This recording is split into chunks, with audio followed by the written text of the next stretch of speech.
Okay. We're that easy. It is 5:32. We are calling to order the, what are we today? The December. December 3rd. Oh, That's right, you can't forget that. The December 3rd? 3rd. City College Place Workshop. If you all will please rise for the Pledge of Allegiance. I pledge allegiance to the flag of the United States of America and to the republic for which it stands, one nation, under God, indivisible, with liberty and justice for all.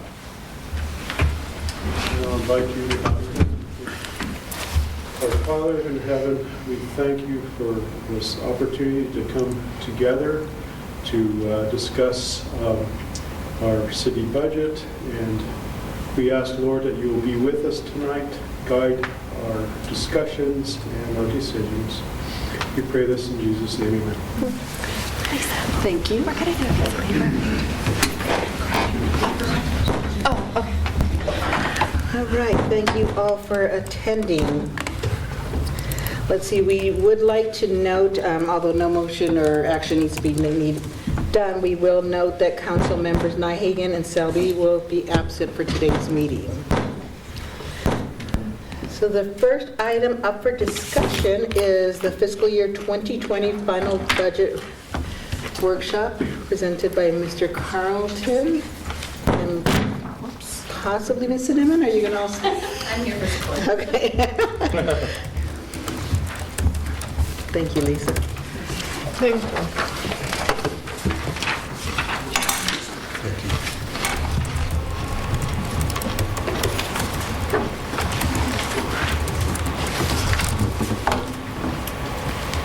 Oh my goodness. We all did that. And we all did like this over and over just together. Oh, did you?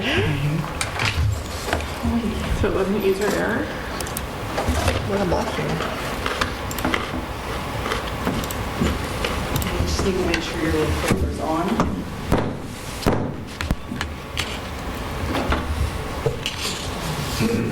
Might get rid of that microphone.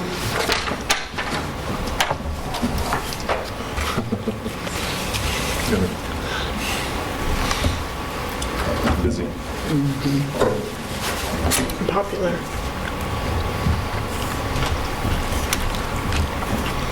Let me start that.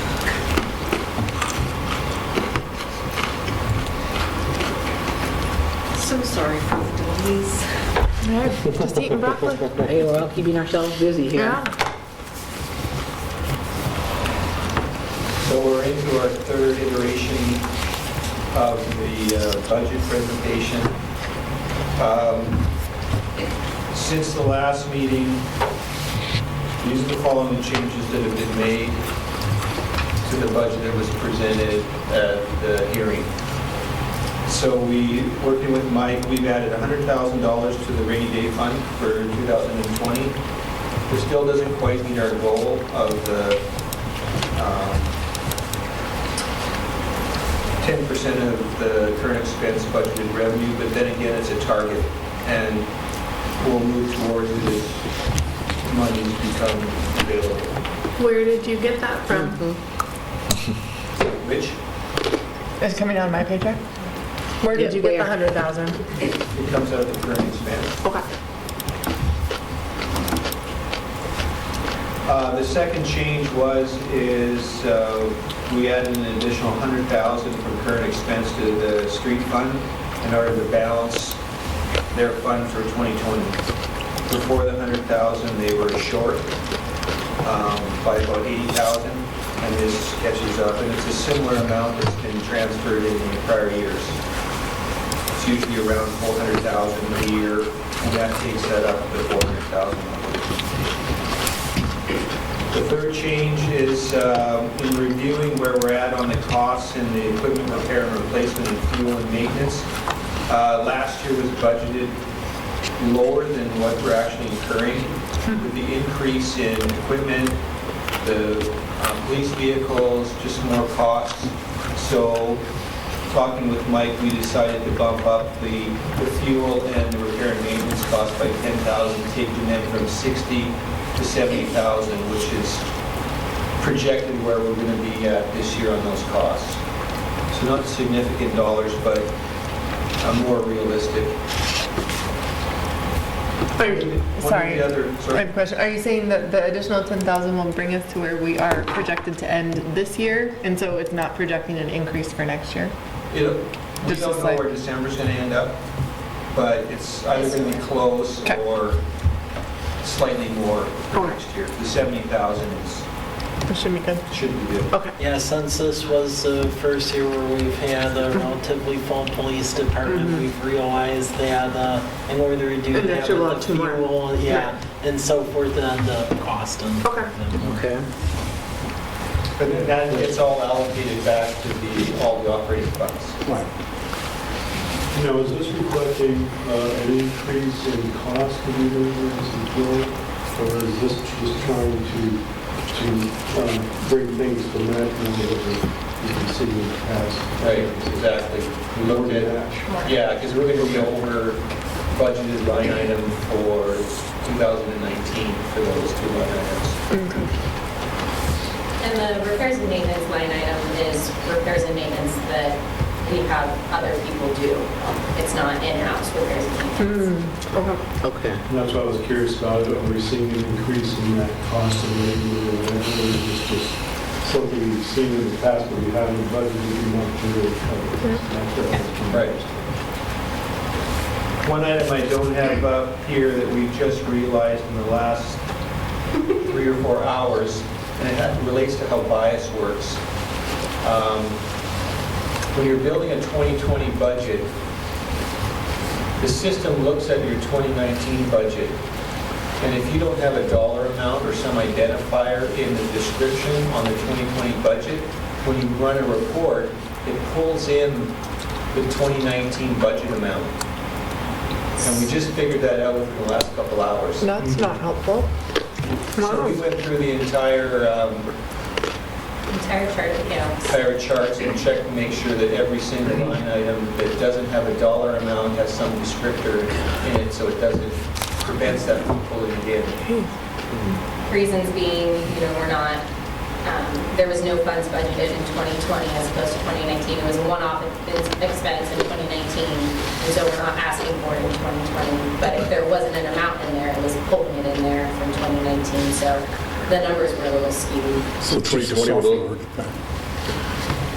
Just a software artifact then? It's a software issue, Yeah, when we would run the report, it was pulling the 2019 numbers over. We didn't know that up until 2 or 3 hours ago. So for first pass of the budget, you would see, There's a few line items that you'd see a got- decline in 2020 because it's in 2019, but not in 2020, correct? Right, Yeah. so that's why the fund balance is going to look better now. There was one large Excellent. one. We found money. It was Yes, we got money. $300,000 was the biggest number. Yeah, that it was pulling over from 2019 into 2020 that it should be, so. And you still want to take that out of it? It's not really finding money as much as it is, you're reconciling the difference between, yeah. Well, it affects how you identify your Lower balances. expenses. Yeah. And then that affects how you're affecting your reserve policies. Or can affect it. Wow. How many years has this error occurred? I don't know if it's an error or it's just the way the system works. I know that when I finally get to the point that the budget's approved and I update it, I knew that at that point, I was told by Sarah that you had to make sure that if there isn't a number in there, there's some description to stop it from bringing over, but I didn't realize it occurred while you were running the current proposed budget reports. This isn't something Sarah was aware of. It was, I don't know that. oh, okay. We figured it As out. far as the preliminary budget. She knew about it? Okay, well, Typical stuff. good thing you found it. Yeah. Well done. Anyway, moving on. Apparently Sarah knew it, but there's a few line items that didn't have anything in them, so it was carrying forward last year's budget number. So it's good we found it now. Yeah.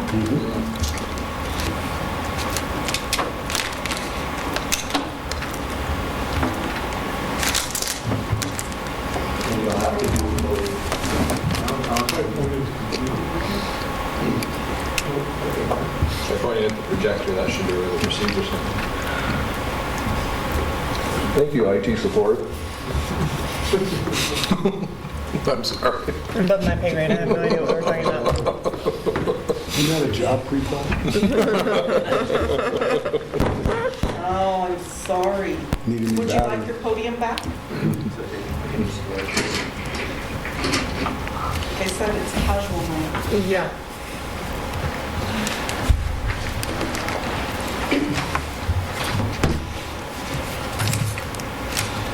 So there's the updated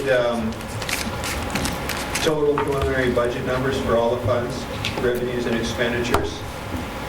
And as a result of our find today, we go from being a deficit to a surplus on the funds. Well, I how like about that. that? So Let's spend it. that's good news. It's nice. Great Kind news. of news I like to hear. Yeah. Someone should show the county how to do this. So here's the They sum. use the same A software. lot of these are the same slides that were in the last presentation, just updated for the changes that we can make. And you can see that the ones marked in yellow are the ones that are affected by those three changes I talked about. Okay. Quick question. So you got the surplus of 149,000 now.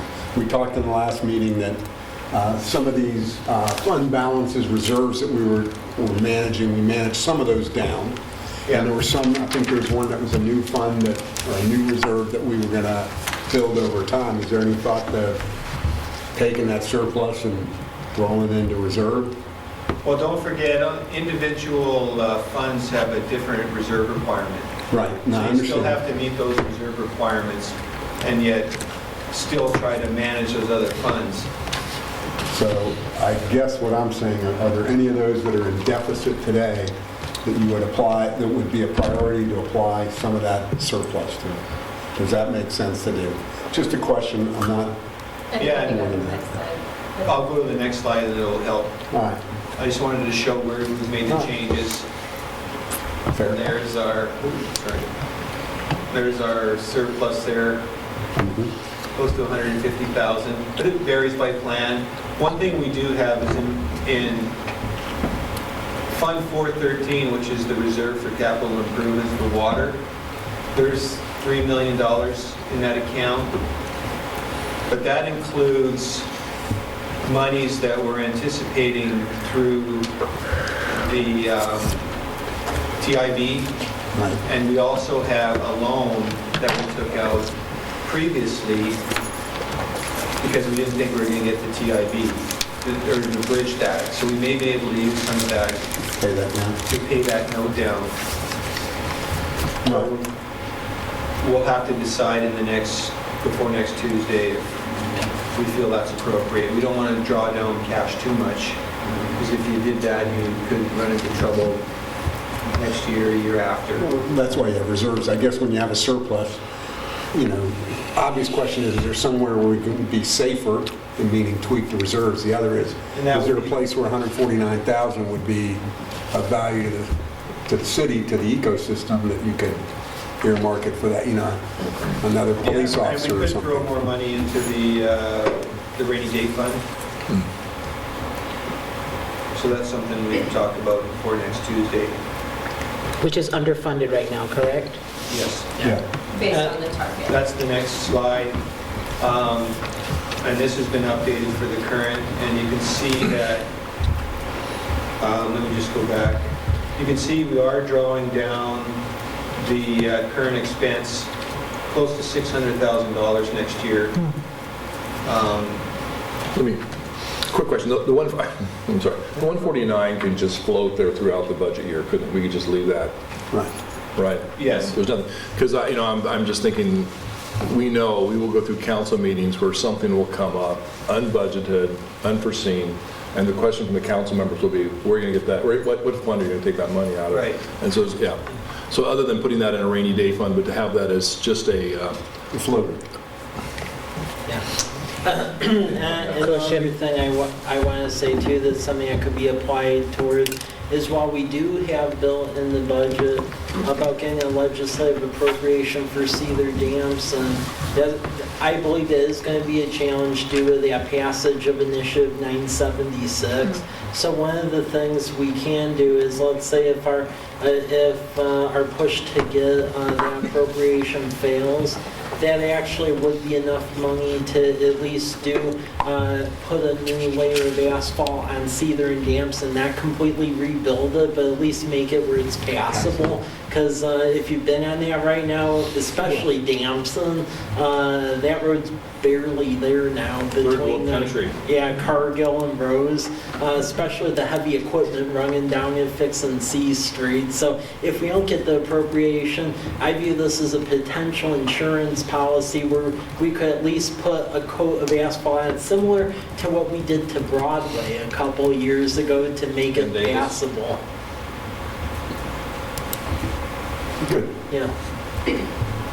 That works for me.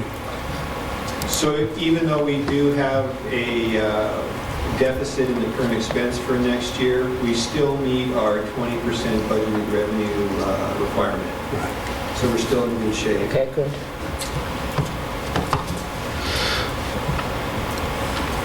And still at a deficit on the rainy day fund, which is the current expense reserve fund. I don't think we're leaving that to rainy day fund, but. And the facility maintenance reserve, that hasn't changed since the last one. We're still at a deficit of that, but it's just a target, so we're still in positive fund balance.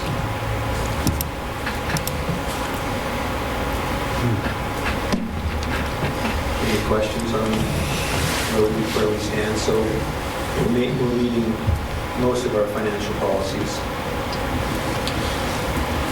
One question I might have, and maybe you address this a little bit later, and maybe I misunderstood, but I was under the impression that like our current expenses, and perhaps related to adding several more positions, we're looking like we're spending more than we're taking in, and it wasn't necessarily sustainable. Was that the situation, or am I misremembering?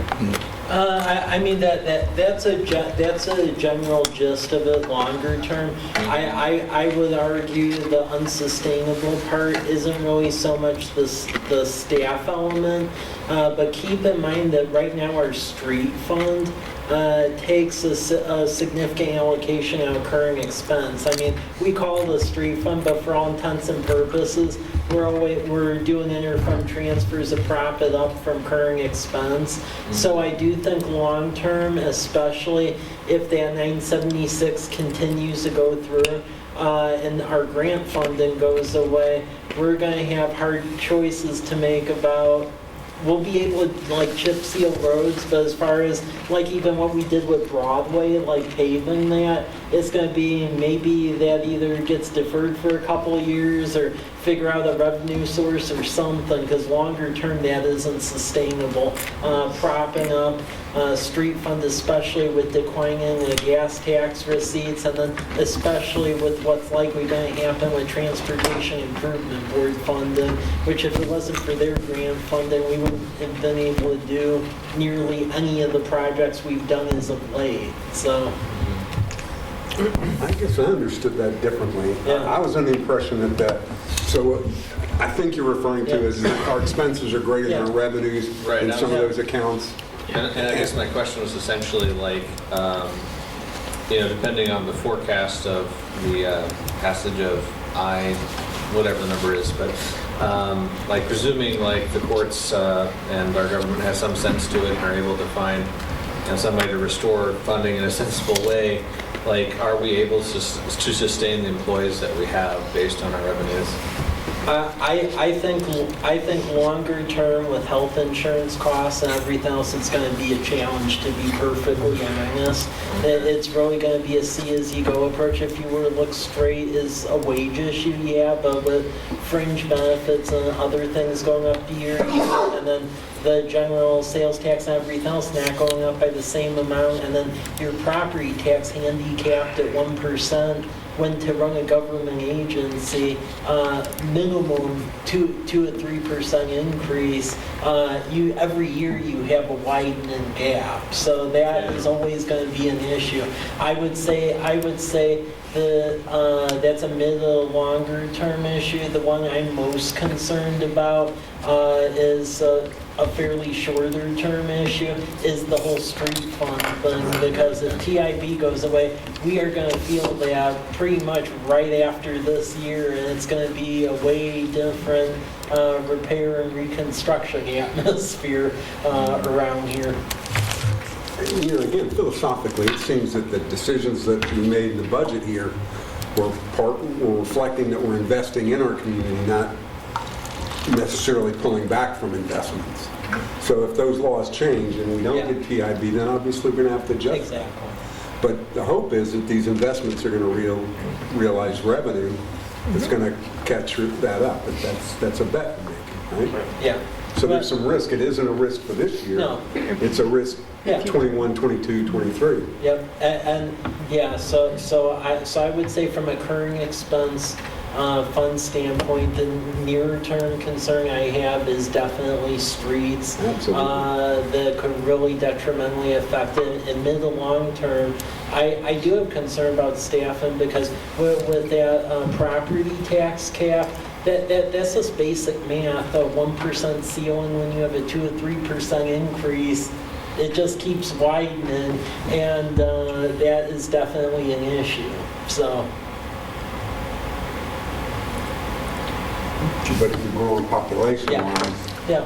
those can come closer together, and that's, again, the Yeah. bet that we're making right now. Exactly. And if that changes, then we're going to have to adjust. Yeah. Yeah. But roads are going to clearly be the problem, Yeah. because, you know, you can't self-fund that No, stuff. no. Yeah, Not don't have any forget, if you have increased businesses, increased homeownership, you're going to have an increase in tax revenue, which will definitely support the current expense. So I think that's a mid to longer term thing. I think the closest thing we need to keep our eyes on is that street issue. There's So, 976 yeah. too. Well, yeah, they're in their 20s, yeah. But we're still budgeting our revenue conservatively. We're not saying Yeah. that Hop Thief is going to come in and save us, and we're not No. saying all these No. other things, No. so which is, I No. think, very smart. Very conservative. Yes. And some of the Yeah. estimates are based off statewide, their budgeting and what they predict is going to be some of the revenue streams in 2020. Some of our numbers are based off theirs. Good. Okay. But you're right, going long-term, your current fund is only supposed to be supported by the revenue, so it should be, break even year-over-year basis. So we'll definitely have to watch it this year.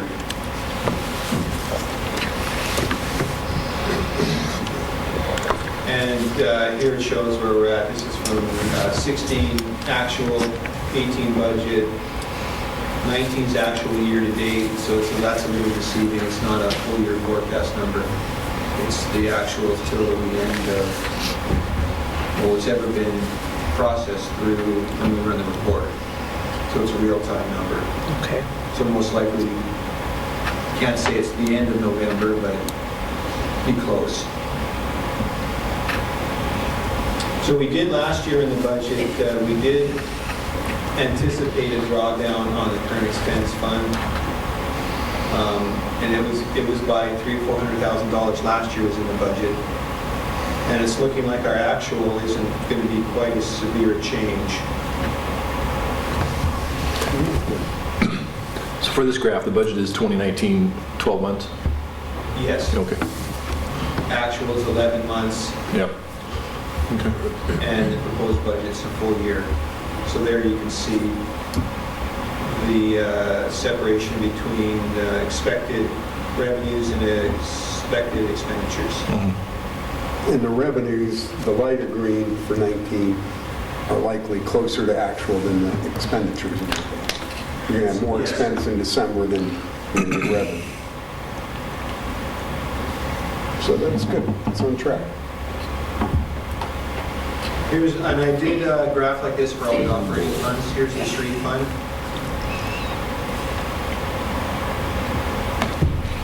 So this is just the operating, not including any capital expenditures.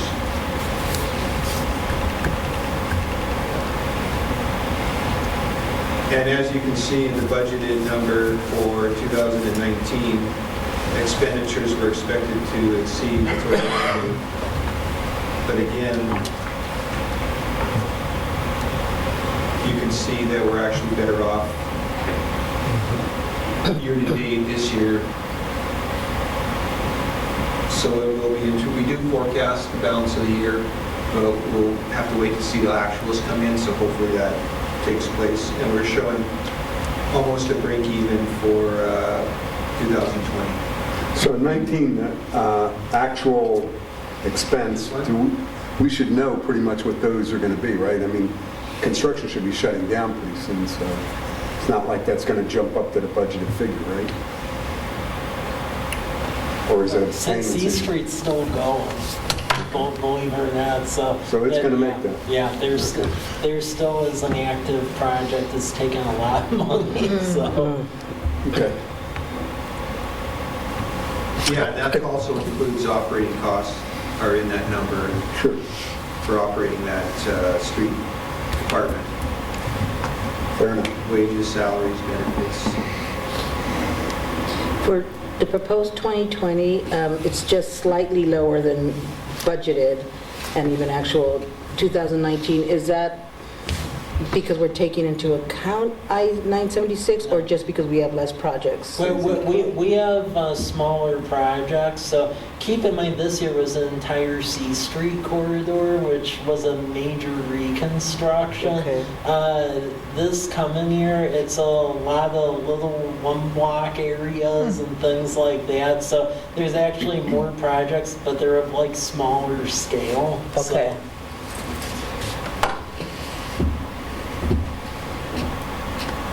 And here's the water fund. And you can see our anticipated in the water fund is over budget for the year. But they had reserves, substantial reserves to absorb that deficit this year. So that's a substantially larger number than any of the historicals up there. Yeah. Is there a reason for that? The dual Is that the well stuff? well reconstruction, and also keep in mind with C Street, all of our infrastructure underneath C Street was completely shot, and that is not grant eligible, so we actually had to take the hit on rebuilding all the water and wastewater underneath that before we could pave and redo But that's this. a 19 number, which the Yeah. expense is pretty low, Yeah. actually. I mean, that's at 1.1 million Yeah. versus a budget of 165 or whatever. Yeah. So we've actually done pretty well Yeah. spending-wise Yeah. compared to budget this year.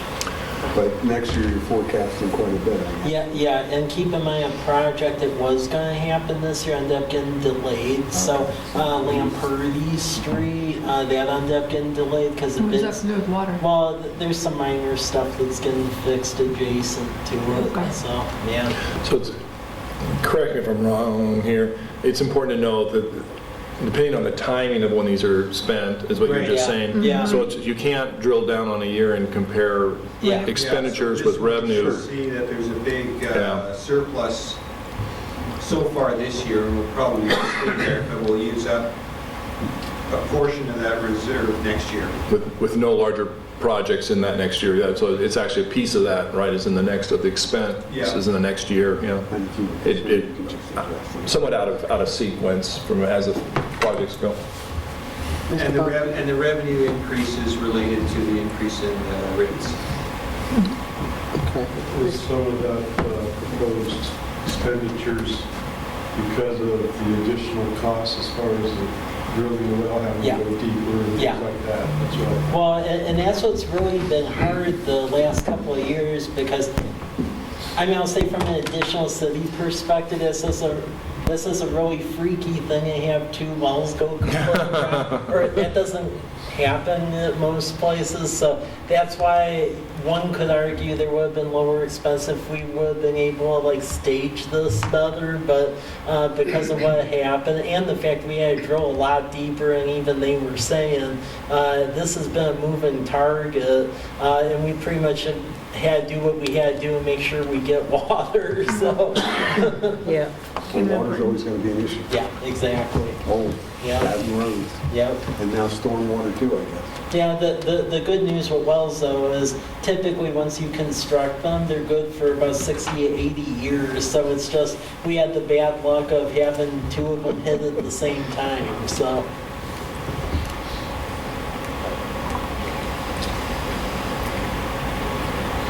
And here's the wastewater fund.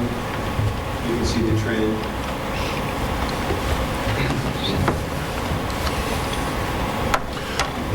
And it does look like the reserves are building in that fund. We made a comment, I think it was our last meeting, there is you will be doing sometime in the future an analysis of our water rates, or the, A rate study? thank you, rate study, to more correctly align revenue. And I did that. Oh, That was done for the budget hearing. okay. So the rate table was updated. Oh, okay. But we're going to, there'll be a new rate study in 2020. And part of it we're going to do on our own as far as the rates. So we'll be looking at doing a 1 year, so we get that new rate study, which will cover a 3-year period. Right, Once okay. the rate study. The 3 years out, yeah, okay. So 21, 22, and 23. So we'll be going to council to approve a 1-year gap measure to approve the increase for 2020. You said gap, I was going to say it could go either direction, but it looks like, so in other words, there could be a surplus or there could be a deficit based on what the new rate study would say going forward, correct? Or Yeah, the one you were talking about was the water fund. yeah. The wastewater and stormwater are already part of the prior 3-year study, and the rate increase that's in there is based on that rate study, Right. and was approved by council. Right. Okay.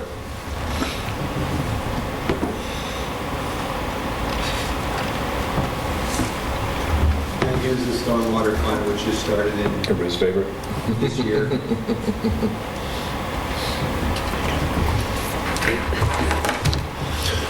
So Mike, I guess what's interesting about this is that the businesses in College Place now have had a time to actually react and adjust to this as Yeah. far as the academy, the college, and some of the churches as far as additional fees. And so, are you hearing much more about that at all? Or is it kind of, it's after the initial impact, you know? After the initial impact, they understood it, and we did a lot of good public information when that was created as far as the rationale behind it, and the fact we had got that warning letter from the state basically saying, you will do it or else. Yeah. So it seems that people have understood that, and then since that time, if you look at where a lot of other cities have gone, they've actually gone astronomically higher than even Walla Walla. So relative to other areas, we're actually sitting pretty reasonable. Oh, okay. And it's actually gotten a lot more reasonable over the past like year or so.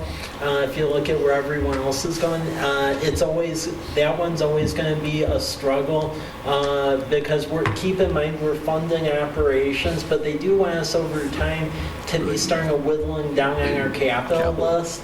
And for the most part, if you remember in that stormwater study, we pretty much put it back on ecology, saying if you want us to do a majority of capital, go give us grant money.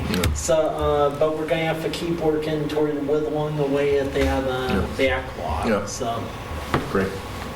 And this is a relatively new fund, so I think it will take a few years to know exactly where our costs are going to be versus the revenues. That's a good point. So we are at a bit of a surplus, but Yeah. we'll just have to see how that pans out over the next year. Buy 6 more Vector trucks. Well, like where it's going, we have a surplus in this fund just because from what I'm seeing, it's going to be a moving target, is actually that one capital project that's in the capital facility plan, 10th Street, from Birch to College, because that street actually sheet drains directly into Garrison Creek, and the engineering is going on that, but as they're doing the iterations, it's looking a lot more complex than originally thought, and that was one of the ones where ecology actually called out that street because that was so bad with the sheet drains. So. Yeah. Okay. Yeah, this has been doing it for a long time. Yeah. And here's the equipment repair and replacement fund. Does this reflect the move to, or, I'm not sure this is the right budget bucket, but the move to bring on leases for all the equipment that we are doing, police cars and such? Yes. Yep. That's in this bucket? Yeah. Yes. Okay. So we should see, projected over time, we should, I don't know, let's see savings. It's a little more complicated than that. It's a little more complicated. I'll say that it'll be lower than it would have been if we would have been buying stuff outright. We have a lot more cars than we could have had otherwise. Yeah.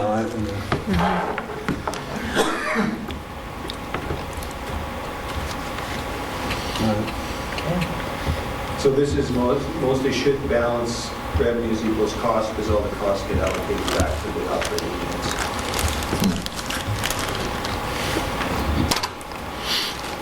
Here's the same slide, just updated from the prior presentation showing where our revenue streams are coming from.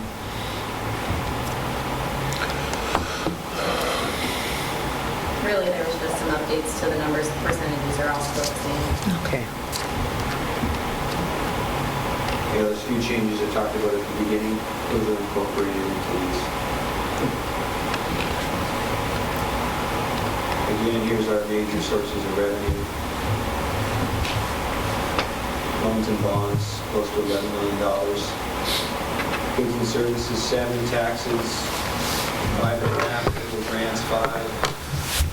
Operating transfers are a little deceiving because they'll just offset the revenue just because it's between funds, so it's not really money we're getting in, it's just transferring between the different funds.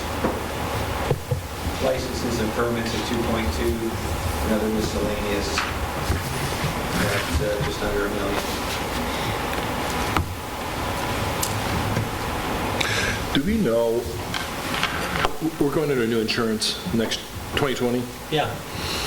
You know, there were some discussions, we're not sure whether that insurance, if it covers earthquake impact, seismic events on wells.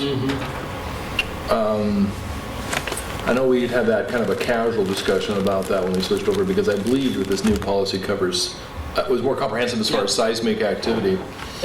I'm not sure, yeah. It is as long as you design it for such. So, for instance, the existing wells, like well number 3, not so much because we input the one from the 1960s, the one good one, doesn't have the steel casing in it. But with these new wells, we actually put in like a proper case, like an oversized casing.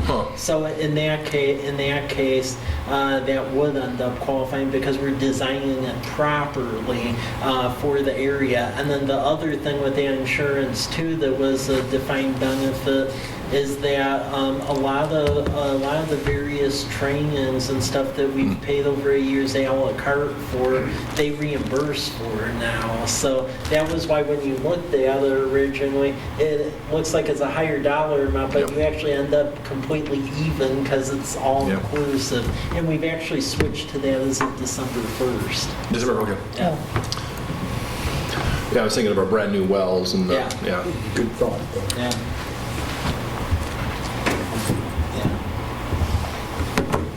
Again, the same slide as last time, showing you where our funding sources are coming for the grants.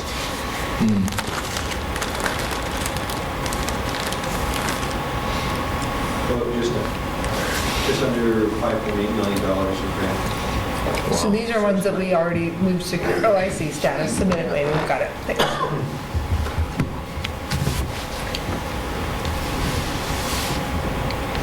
I tried to make it smaller, but Very successful. Always make it blurry next time. Even Excel said no more. Yeah, give me a break. here's our proposed expenditures for 2020. Look at that. Holy cow. Yeah, and wastewater and water is the majority of it, and that's to fund our And capital the stormwater's projects. just gonna get bigger, so. About I think it's 5.2 million in water and 8.5, or 8.2 in wastewater. Mike, how much longer do we expect to have these big expenses in wastewater and water? The water after next year, it's gonna start dropping off a little bit because the general concept there is we still are of the belief we need an additional well, so we are gonna have to try to get funds for that because most cities our size, to be perfectly frank, have about 8 wells, but they draw a lot less. We only had the 3, and right now we've been down to 1.5, but when it's all done, we'll be back at 3. But I think really for our water security, it needs to be 4. But that's not going to overly skew water long term. My bigger concern is wastewater. Especially because I was just informed there's going to be a change of leadership at Department of Ecology who regulates us. So that's going to be very interesting to see what happens from that because the current director's frankly been really good to us. So I have concerns about that. And that wastewater treatment plant, I mean, we got it down from what it was originally, but that's still a ton of money. I mean, that capital facility plan, I went over a bunch. The entire CFP was 76 million, and of that, 20 of it was the treatment plant alone. So longer term, wastewater is really expensive. Yeah. And then the trunk line, that's another one that we're going to be trying to do public-private on, but it's needed because we're pretty close to being near capacity at that lift station. It serves pretty much everything along 125 and then out toward McKiernan and Christensen. So really to secure long-term capacity out there, it's needed no matter what. That trunk line was the bigger lift station, so. So that's still years in the... Yeah, so making. I'm saying water, once we get the wells online, and we'll have to get an additional well, but water longer term, I feel okay about. Wastewater is going to be a struggle. So, and I think we're going to have to lobby hard longer term to get appropriations and stuff to deal with the treatment plant. Okay. It's a complete, well, almost related, but I'm curious, when was the treatment plant built? The treatment plant was built around 2000. Yeah. That's nice.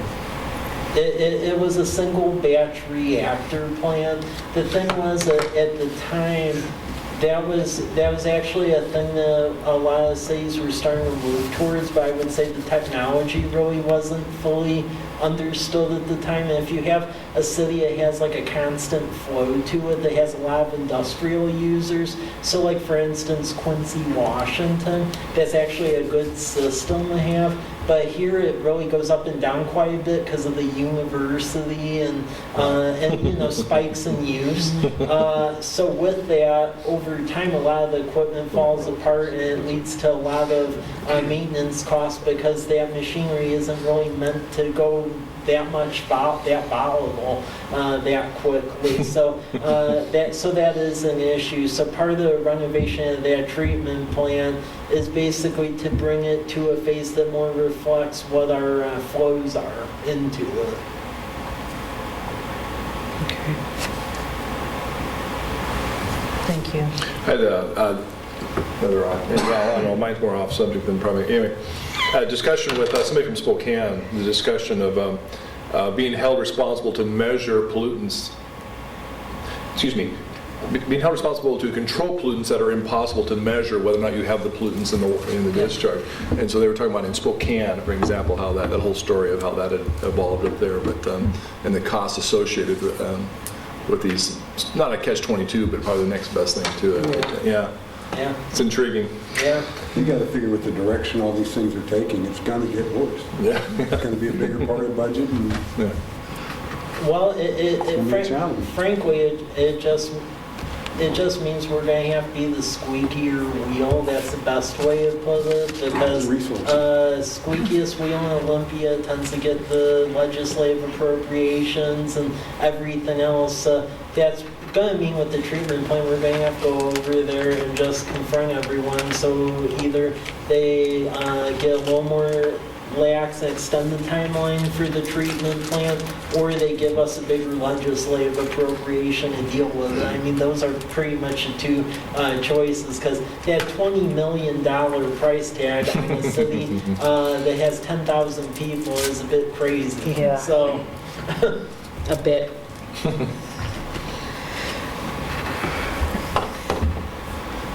And here's the major highlights we brought up the last presentation.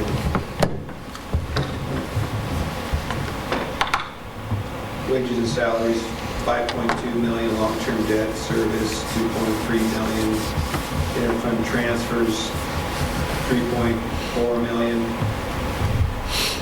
the wastewater treatment plants operation contract at 1.2, and then our capital items.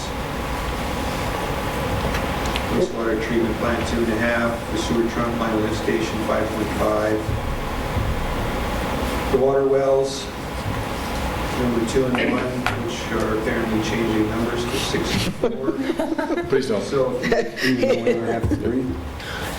we also operate the irrigation. But I want to know why it's not 4 and 5 or 5 and 6. Well, the missing numbers are actually because via contract, we operate wells for Irrigation District 14. So to keep the records straight, that's why the numbers jump around. So, I am so confused. Because there is a well number 5 just over there Yeah, someplace. Somewhere over there. Yeah, 14. Yeah, Yeah, Oh, is Marge's. it 1? yeah, 1. Wages and salaries, does that include benefits? yes, Okay, what about employment taxes? That's all that's wrapped up into there? yes. Okay.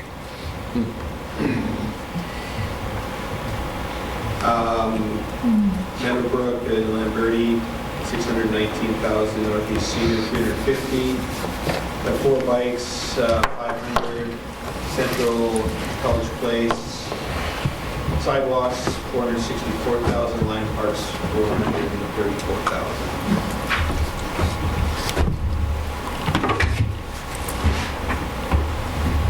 Same slide, no change from last time. Definitely increasing our FTEs by 3.5.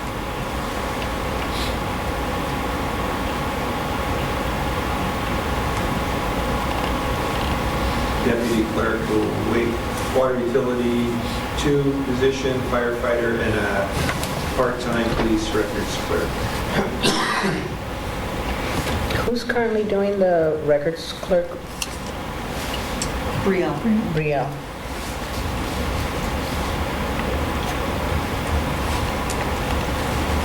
And it's because, is it not her job and she's just had to take it on, or is she being... It is her job, but there's not, with all the police Now? Okay. officers, Mhm. one records clerk isn't able to keep up She's with stretched all to of their- capacity. Okay. Thank you.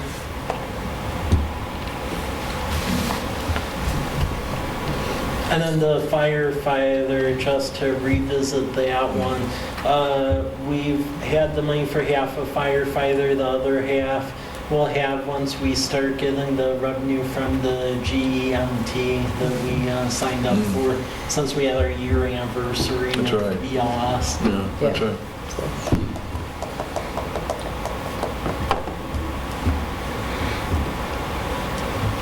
Budget wage increases, standard cost of living, which is at 2% for next year, and the negotiating union contracts. I don't have those rates in front of me. I believe we went through that all. We went through that, yeah. Yeah. That was presented. And no projected, or there's no increase in our health insurance next year. That's good. But as you recall, we are providing for a considerable increase in our left one retiree next year of $100,000 potentially. If we don't have it, it doesn't happen, then it's a reduction in expenditure. Okay. And I believe we went through a conversation about that the last, Yeah. the last presentation.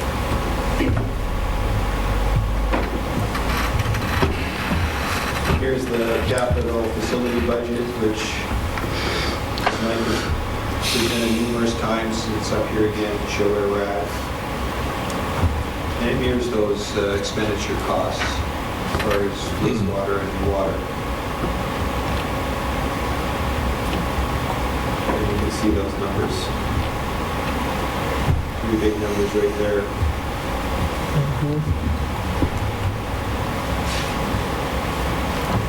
And here's a little bit of detail on those line items.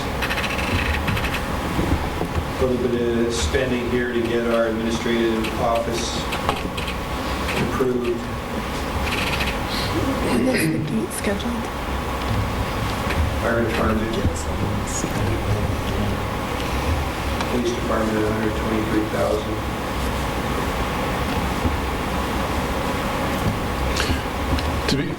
I'm sorry, did we have, was there an amount in there before for the police, the cover?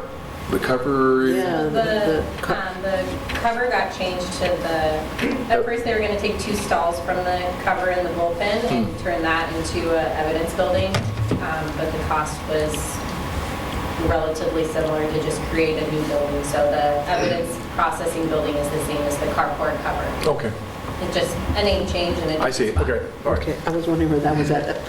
Oh, okay, What was thank that you. for?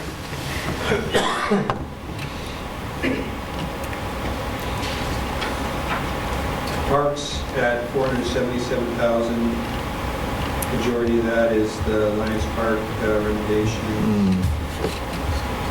Which will be That's funded by exciting. the real estate excise tax. Streets, just under 2.3 million. You can see the various projects we have on the go. I'm sorry, let's back up to parks. What's the project for the Harvest Meadows Park? That was in our adopted parks master plan, so that's pretty much to put like the same assets that we have at like the other parks. So it's lacking a picnic shelter and additional equipment, signage, things like that. And that was adopted as part of our comprehensive plan where it said in 2020 that we would essentially bring that up to the standard of the rest of the parks. Okay. Thank you. Whitman large flashing stoplights, is that stoplights or just a flashing stop signs? Flash and stop sign. Okay. Yeah, and that would be paid for by that development that's going to get going one of these days at the back of the field over there. I will tell you, if you look at the capital facility plan, longer term, there was an engineering study done where they're saying by 2024 or so, the counts over there are going to require a stoplight. So, That's not very far away. I know. The stoplight where? At Whitman and Large. Oh. They're saying by 2024 that it'll warrant a stoplight. Well, that's a tough intersection, I was just there tonight, and it's hard to see. Yeah. Yeah. You're stopping, you're supposed to be stopping, you know, beep out and It's also very dark for walkers. yeah. It's sometimes very hard to see them if they're trying to cross the street over to the housing.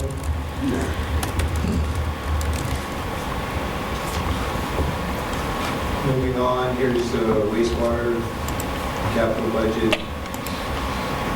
talked about these numbers at numerous meetings, so it's all incorporated into the budget. Water at 3.6 million, completion of wells 1 and 2, the majority of the money.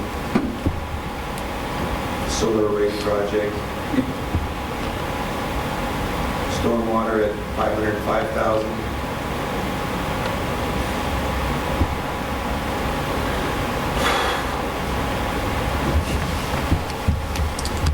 I have a question.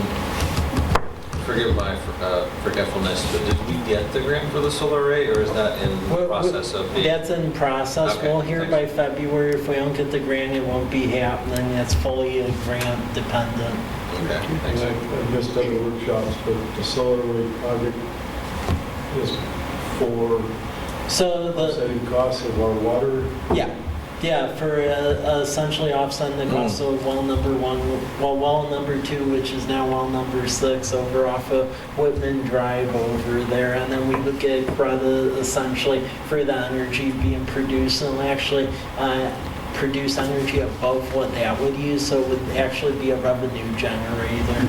Don't bet your pension on quantity. Yeah. Oh, that is sunny. Here's the R&R replacement budget for 2020.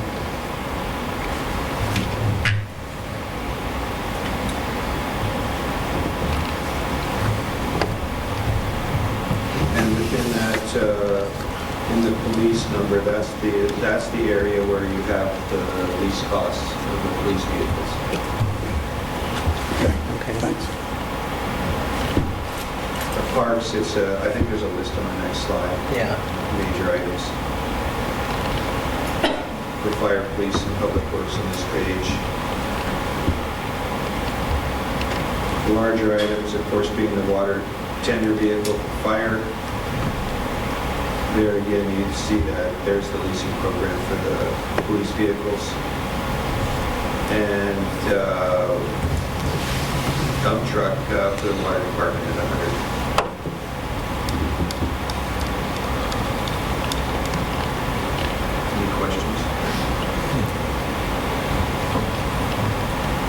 I won't run through these all again. These are basically our goals by department for 2020. We'll just leave it up for a second if you have any questions.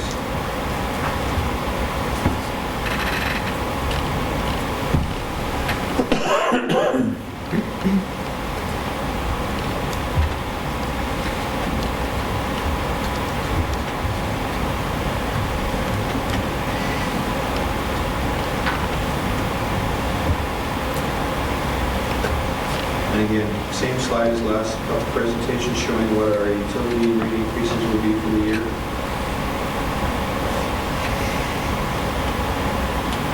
Basically, 5% water, 3% wastewater, and 3% in stormwater. So Lauren, this is where before, last year, water increased 9%. And so we were just going to stick with that because the rate study that Brian completed, the big spreadsheet, wasn't done. So we were just going to stick with 9%, but he was able to complete that in time. So that's where we were able to sustain at 5%. Mike was hoping for 3%. We were going to go with 9, so 5 was a nice middle ground that we were able to do. So we're not increasing water rates by 9% again. So without that, we would have stuck with 9. Yeah, right. Great. Yeah, 9% was what was originally in Plan, the rate study for 2020. Yeah. That's great. We're not going to come out short, right? We double checked. Okay, good. Wait, we were projected. That's great. You're asking an We're accountant. not spending enough on Yeah. water. I also do accounting, Lauren, thank you. That's yeah. Well, it's as good as the assumptions you put in your assumption and the number of additional meters, and you make some assumptions on those. If you hit the Sure. assumptions, then the 5% works. Oh, perfect.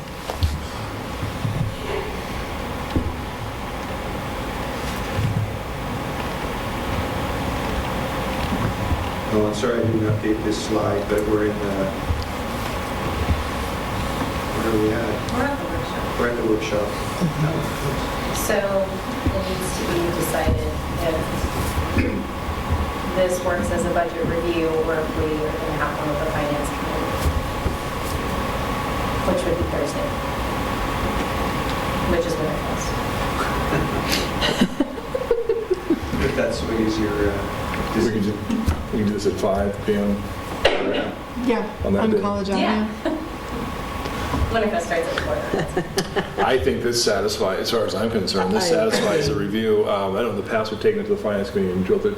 I believe the structure, such with Mike and whatnot, of setting up these templates that now we're now using going forward, that what we used to go through is kind of new stuff for as far as the look and the analysis, but it seems to be fitting more and more into the into this process. And so I'm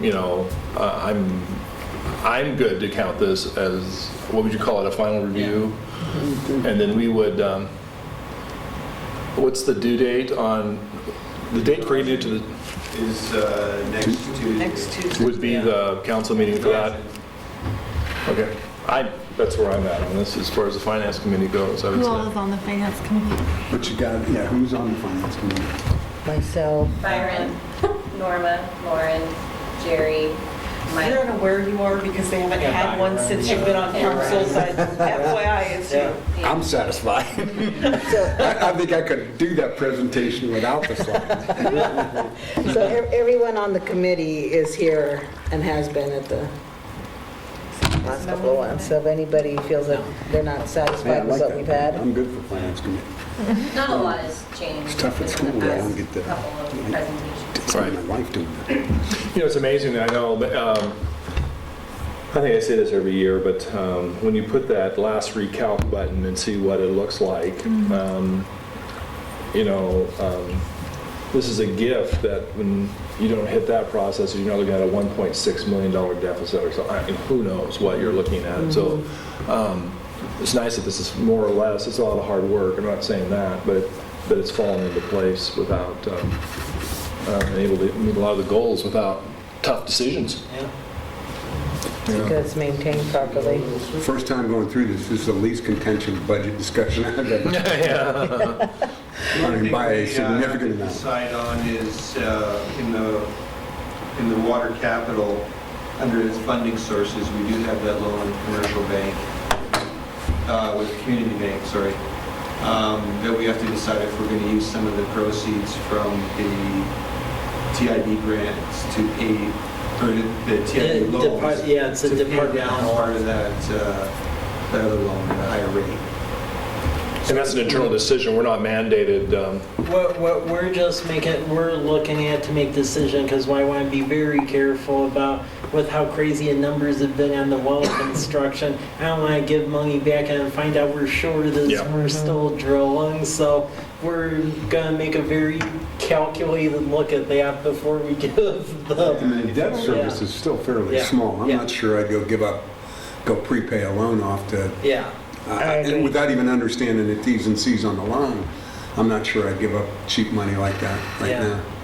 So, Especially with, looking forward and, there's some risk as we go forward. And with the well projects, keep in mind the well number 1, which is the well number 4. We believe that one will be operational by the summer, because we have the RFP out to go build the well house. The well number 2, which is now the well number 6 over off of Whitman, because they're hitting boulders and all this other stuff in the ground. It's taken a lot longer than we thought, so it'll be done by I believe the end of next year, but I'm not going to say it'll be done by this. At least if we have a second well, I'll feel a lot better, so that's good. But that third well, yeah, they're just hitting there's a lot of stuff at that site, so. And at that site, there's other wells that have been, or another well. No, off of there's tanks over there. We haven't drilled a well. Not a well there, is there? No, there isn't a well over That's there. right, There's okay. just like rock, there's a lot of Geological. geological stuff. And if I could point out, that's why there's such a a large reserve in the water capital improvements. But in your water rate, just real quickly, with that, recalculating that rate is to pay off, is to service that debt. Yes, but don't forget, as a revenue source, we got the revenue from the loans, that one loan, and we're anticipating getting the revenue stream from the other loans. So we're basically replicating, we have more money that we can bring in than the total amounts of the projects. That's why right now there's a reserve in that account. But the rates have been set up to service that debt. Yes. Yeah. Yeah, all the debt service is all covered. So, Yeah. Michael? Relatively quick question here. When was the looped water line scheduled to be completed? Loop water line's done. Oh, okay. Yeah, I haven't heard loop water first time. line, when we had that connection event a while ago, that was in the paper, that memorialized the connection of the loop water line. Okay. So that's all done. So Christ Community Fellowship and Liberty Christian, they're hooked up a water system. However, the well isn't functional yet because the well house has to get built. So, Okay, that's the wellhead. yeah, the well house, yeah. we need the well house. Yeah. We need the well house. I drove people over there to show off our well. At least you can see the well now. And I, The well's very visible. And I saw, and I said, trust me, There's a hole a very there. expensive hole over there. Here's the receipt. But you see the wellhead, right? Yeah. So I'm not that sophisticated.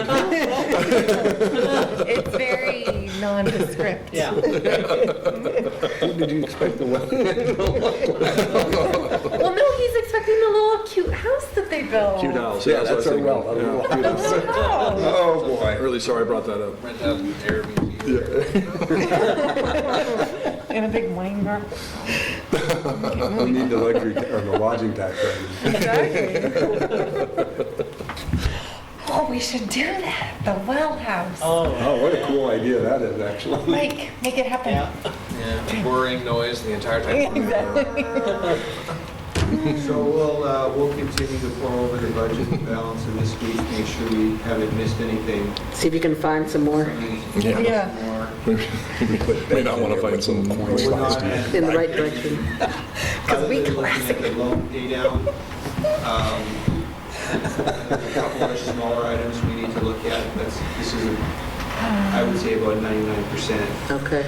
Not to ask too many questions, I apologize. Are we, next year for leasing of pursuit vehicles, is next year, are we adding any more? The only one we're adding next year is the Chief's vehicle.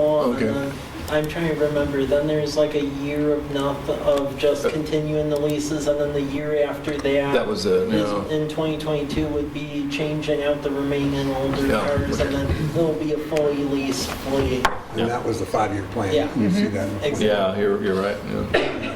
Okay. We have been over that a lot. Yeah, I'm sorry.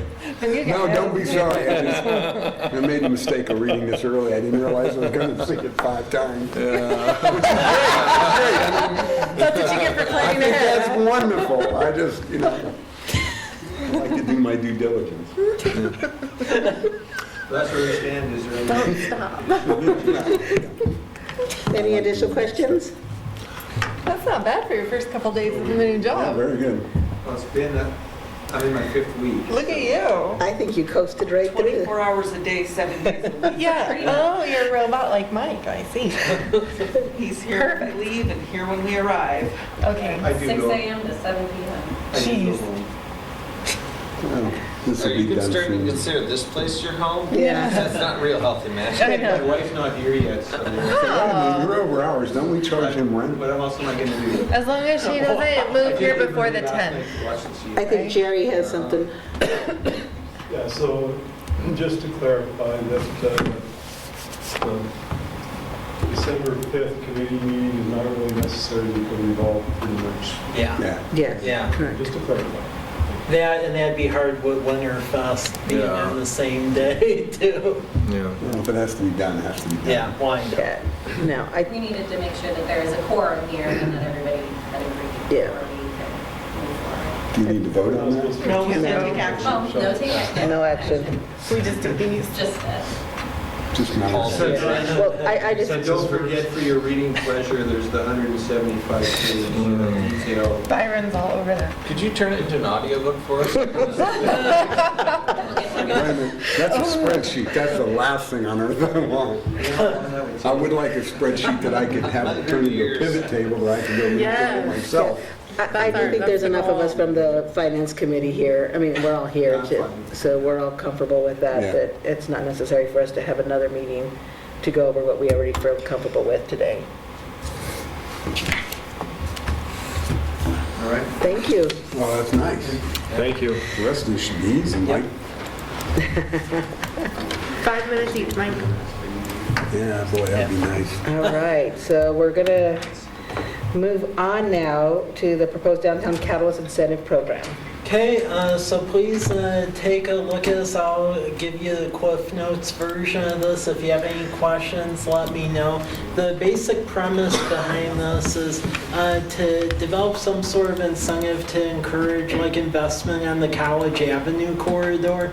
And up until recently, I always thought that most of the typical investment options you really couldn't do in the state of Washington. However, City of Ferndale, Washington, and a couple of others have started what's called like a downtown catalyst program, and it's basically it'd be a competitive program if developers like along College Avenue corridor did projects where there would be either like public art involved, achieving the design guidelines that y'all adopted a couple of years ago, or even putting aside a certain percentage of parking spaces in their lot for public parking, because as you may recall in meetings in the past, one of the issues to getting the downtown corridor going is we do have like the lack of like centralized parking, and that ends up being a lot of money to get centralized parking. So what this program would do is it'd be competitive, and if a project does those various options, it would be essentially graded by the Economic Development Commission, and then they would forward recommendations to City Council for approval. And basically, this would be where one project a year, if they achieve everything and it's graded properly, that they could get some of the building permitting fees either reduced or waived if it's achieving the vision and it's deemed that there's public benefit with shared parking, public art, achieving the design guidelines, having mixed use and so forth. Ferndale, they've had success with that where it's actually encouraged downtown investment. So this seemed like something that was worth a try. So Economic Development Commission, they recommended to forward this to you all to take a look at and see, gauge what the level of comfort or thought is. That's nice. 2 questions on this. First is why only one a year? I mean, I understand that you're foregoing some revenue to do this, but why only allow one project a year? What if, multiple people or even one guy wanted to build 3 buildings on College Avenue? Why wouldn't we extend that to them? Well, the basic premise there is, again, we are foregoing revenue. We do have essentially the city run and staff to run and so forth. Cities have scaled it to either 1, 2, or 3 projects. So, I mean, that's something that could be recommended by this body. That was just what Economic Development Commission put in there because they wanted to be conservative and not give away the whole candy shop. So they put in the 1 project. There are other cities that have done more than 1. I would say that would be up to your comfort level. Okay, so that could be a discussion item. The second question I had is, it says the proposal must include all of those things. So it has to be a minimum of 2 stories, 5 dwelling units. So you couldn't, if you wanted to bring in, let's say we're going to bring in a widget business that's 3,500 square foot, small office complex or office that's 2 stories that meets everything but doesn't have 5 dwellings, we're not going to extend this to them. Is that part of affordable housing, or how do those things get dog-eared on? keep in mind that as far as like the design guidelines in our zoning, we were trying to encourage like a live-work zone along College Avenue where you have places where people work and places where people live. So if you have mixed-use building, that basically accomplishes both. Sure. And then that would help with affordable housing because typically if a landlord can make money essentially having leases on the business portion, at least in my experience in Colfax and Beaver, then typically that ends up subsidizing some of the units above. So that was the thought process there. I mean, we could change that, but that's the basis behind it. And I know there are some of those like Yeah. that in Walla Walla. I Yeah. know there's one or two that have that. Okay, I guess, I don't know what the process is for this. I looked at it and it seemed restrictive to me because College Avenue has room to expand. Yeah. And, you know, there's some empty slots there that would be nice to put businesses in. Yeah. Uh, I mean, we could always remove the residential nexus, but keep in mind that really if it's a good project, I would hope that as they're ranking them, it's going to end up showing up that way regardless if it's a well thought out proposal. So I'd like to keep the residential or at least encourage it. I don't know if 5 is the right number necessarily, but I think a live-work building, while they're not really common here, they are very common in other cities. And they do encourage a density in the core area, so it kind of helps with that situation as opposed to where we keep butting up against urban sprawl, I guess I try to say, but you know, I do like, people do take well to living downtown. like that, they do. So I like the dwelling units. Again, I don't know if 5's the right number, but I definitely want to keep that I'm in fine to keep mind. them as well. Again, not sure if 5 is the right number. yeah, there's a lot of debate on the See if it works. residential units. That is where Economic Development Commission landed because some folks said 3, some folks said 10, then they end up going to 5. So that was pretty much how 5 was arrived at. I mean, my perception is we as a community, and not just the people in this room, would be very excited to have somebody come do a development project downtown. Oh, absolutely. I'd love to have it with residences. I don't know what we do if, you know, the Amazon 15-person warehouse one, you know, I know that's stupid, but, you know, I could see somebody wanting to put in a business or, you know, we've talked about incubators in the past, business incubators, things like that. Once they have to be residential, it changes a lot of stuff. Sure, And- and I don't disagree at all. Oh, yeah, But I just- I would love to encourage businesses to come here as well. But what we're foregoing here for this, you know, what we're giving them to build this has to be considered. Yeah, and that was one of the reasons, so the thinking I had on this was, I come in, I want to build this building, I don't want to put dwellings in it. If I can get 2 of these, I'll do one where it's a business and another one where it's, you know, a nice brownstone for 6 families or whatever. One comment I might make is that a main city corridor with only offices in it would look very different than one with a mixed use. And so it kind of comes down to what's our vision that we want to ensure happens. It's fair. And I would think that I'd lean towards, you know, I'd love to have a corridor that has, you know, the shop owner living above it. Exactly. You know, or other dwellings as well. And I think that would be a better fit. I'm with you. I see. And then keep in mind, if we are having these catalytic projects happening where an incentive like this is encouraging it, our zoning is flexible enough where I would hope that would jumpstart a lot like what happened in Ferndale where makerspaces, other things will fill in the gaps along the way. It's just trying to dangle that carrot because right now, relative to other cities, that is one of the things that I'm hearing, where is like some sort of incentive. It gets to be a challenge to essentially get a developer wants to do development on Main Street, but then not have something. So that's what would help with this. And Ferndale, they instituted it a while back, and they had success with it, so it seemed like something to try. Yep, sure. It's also a good way of encouraging smaller affordable housing units. Yeah. Agree.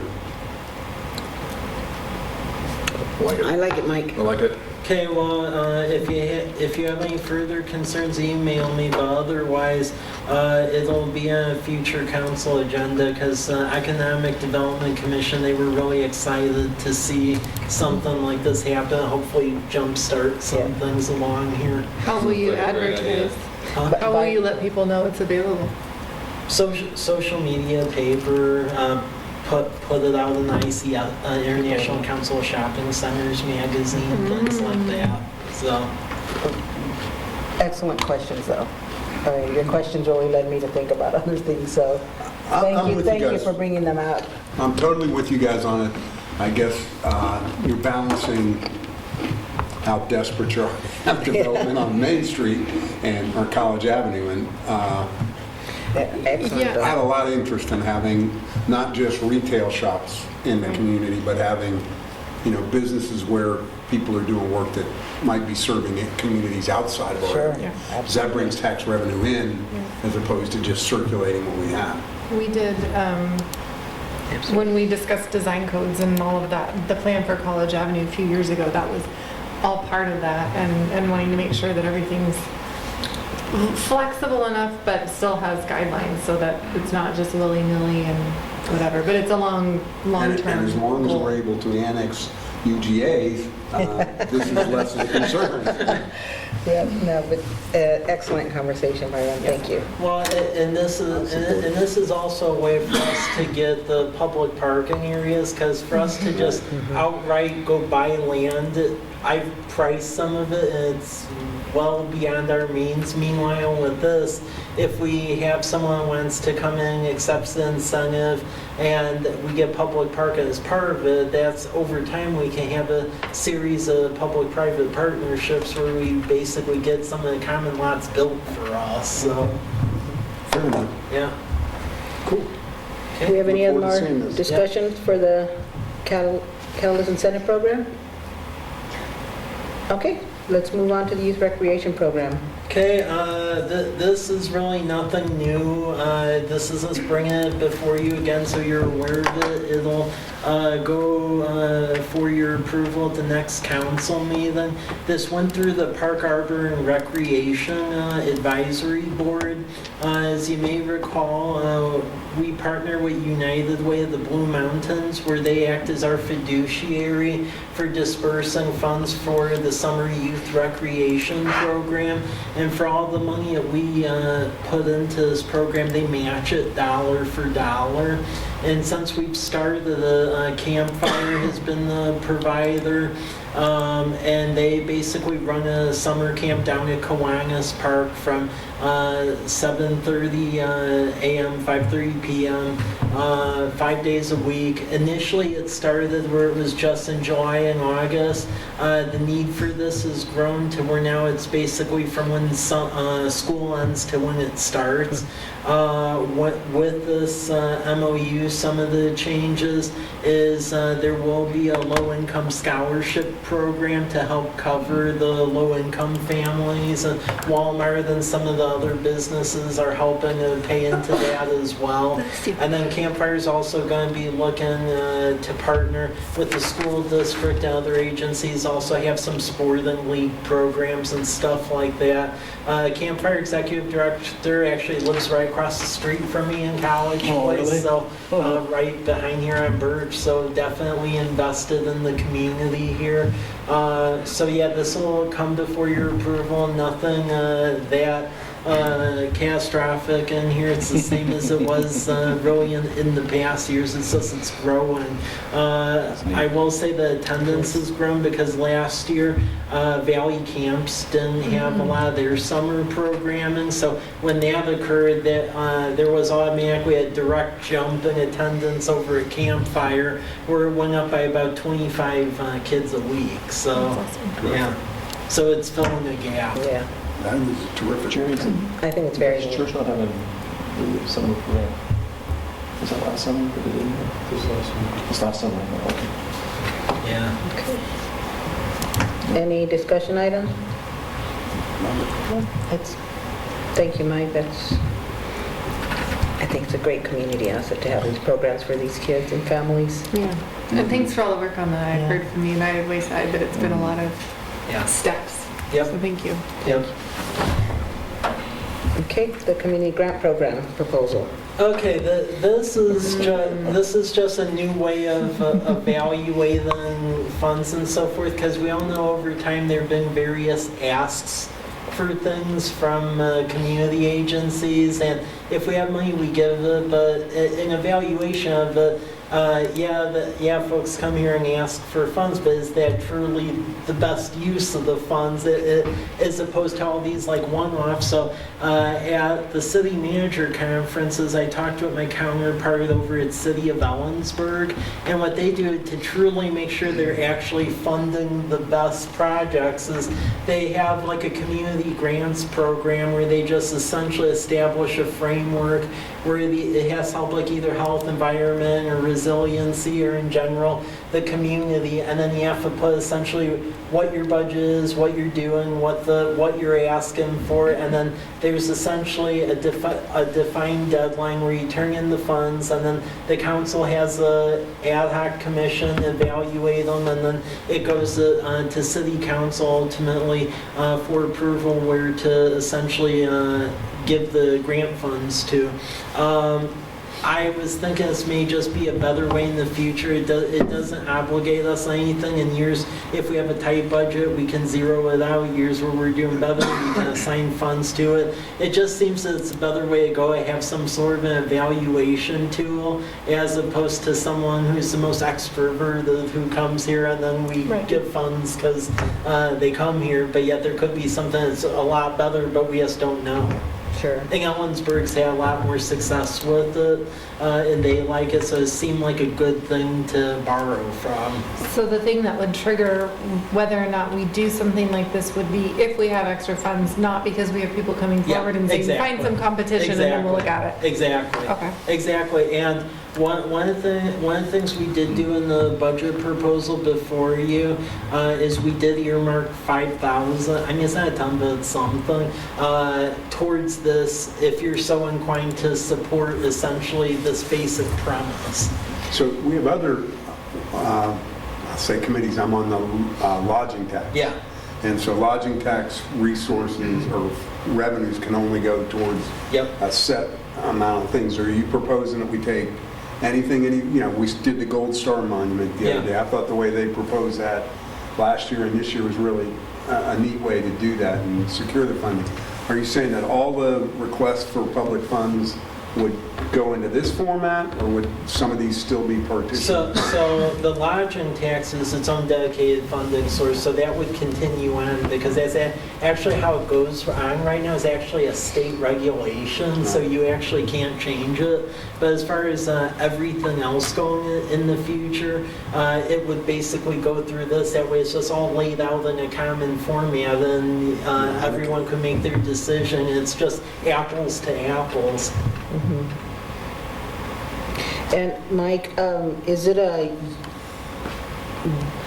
do they have to submit their grant requests by a certain deadline, or it's just if we have the money, they're welcome to apply for us to consider?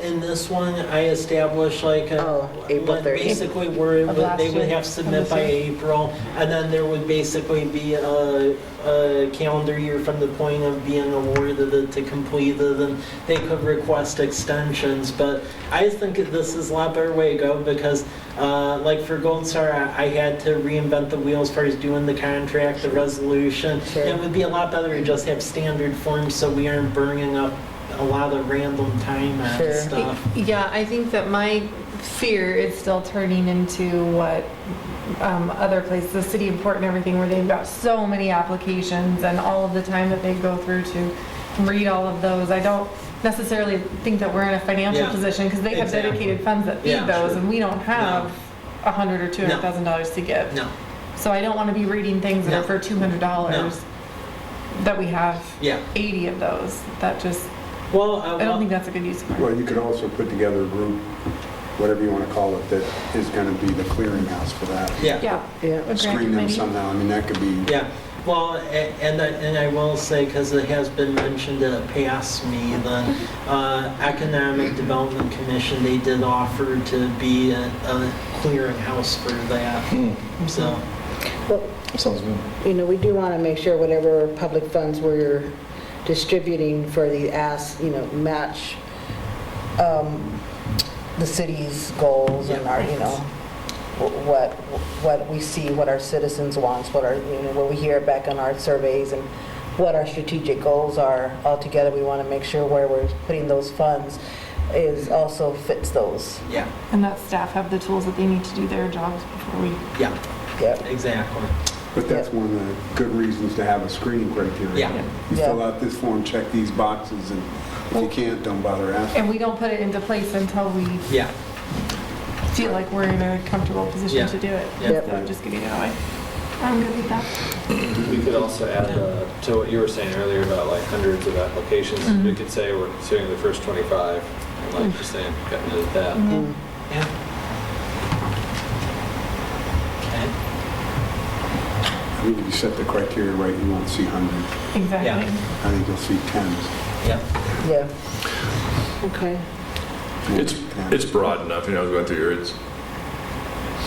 we really don't get that many applications. It's just that the structure's nice, Mike, isn't it? Instead of the one-off, trying to, feel obligated to give the funds just because they did the presentation. Right. I was looking through here, the social network and resiliency, that covers about anything, Yeah. everything. So it's not like this is a restrictive funnel for, Exactly, and I mean, To be a in nonprofit, sorry. talking with Ellensburg, this has been established there for a while, and on average, they're getting like 12 Yeah. applications a year, so. I think it might also encourage other groups or other, that to think about coming to the city for funds, that they might be doing a city project or something, or benefiting the town that never would have occurred to them to come to us for the funds. And not just funds, but support. You could imagine somebody who wants to do some kind of event, who wants to use a park, and depend on the event, you could see how you could allow them to do that, or support. I think there's support that's also not financial, but Yep. it's a way to at least have eyes on it and make sure that it meets, as you said, the particularly community interest criteria. It's a good thing, and this could do a lot of that. Yeah. All right, any other discussions for that? Okay, we're going to move on to the public comment time limit that was broached at the last meeting. And Lisa has done a little bit of more research for us and gotten some feedback to share, give us some more information for thought. So it's pretty much out there for you guys to decide what you want to do. I did make some changes based on feedback at the last meeting and the information that Bree said, as well as Oh, that's right. feedback from the other cities that I contacted. So, Were we all here when we had the discussion? Michael, were you here? Yeah. Okay. My one question was in the cover here, information for consideration, staff recommends changing the limit to 2 minutes, but then the red line oh, version has it at sorry. 3. I didn't change that part. Okay, Make that 3. 3. okay, got it. That seemed to be the, That makes Remember. sense to me. Mr. One Cleveland? comment maybe I'm misremembering, but it seemed like when Ree was on the call, she mentioned, I suggest adding a line that says no person Oh, I see, okay, I'm misreading it here. I thought it said a person may transfer, and it says no person may transfer any portion of their public comment time to allotment to another person. Okay, so we're good, never mind. And no person may transfer. Right. Yes. Oh, you weren't here. Okay. Can't bring 25 people in here to transfer them all to one person. Was there an issue with this being consistent in what was online and what was in print? Or- Correct, And correct. that's probably been discussed previously to a point of, okay. So it's just, it's just that currently it says 5 minutes, which may not seem like a long time, but it could be a long time if you're having a We had number. been practicing 2 to 3. 2 to 3 minutes had been our practice. And but- then it was brought up to us that we were incorrect, that we have 5 Published. according to our regulation. So we're which trying, was- yeah. We've So- really, in my experience, we've only had one individual that's bumped up against that limit, perhaps, in recent memory. And I thought she brought up a valid point. So, I mean, I don't know if 3 would have been, I think 3 minutes would have been enough to get that message across, maybe not. Or... Mr. Bobbitt? I tend to want to encourage the public to be welcome to come here and voice their concerns, and I think a time limit of 2 to 3 minutes is not enough. And it seems like the majority of the people that have made comments, it's not even got close to the 5 minutes. I don't think it's really, I don't like the idea of limiting the public time to speak to the council. Mr. Cleveland? I think the way in which if someone comes up and we say, you're limited to 2 minutes, if we say it like that, it's going to give the wrong impression. But if we say, hey, welcome, thank you for coming, by default, 2 minutes is what you have. It can be extended. Just the way we phrase it, I think, can address that concern. I'm inclined to agree. I would settle on 3 is kind of a magic number for what I think would be good. 3 minutes is 180 seconds. You can cover some stuff if you're using your time wisely, and we have the option to extend it. And again, if we present it to the person who's talking in an open, friendly way, I don't think we'll come off necessarily as like, all right, that's it, bringing the hammer down. Just as long as our tone is a welcoming one, I think 3 minutes could work. What's driving this? The fact that we had one person bump up against that? Well, and then I say, we just want to be consistent of what we do, what we say, what's the norm. It is also becoming, and while it's not here, it is an issue with other cities where they are now having more and more people attending and wanting to speak, which is fine. But it could go on a long time if you have 6 people that want to talk for 5 minutes each. That could really extend a meeting. And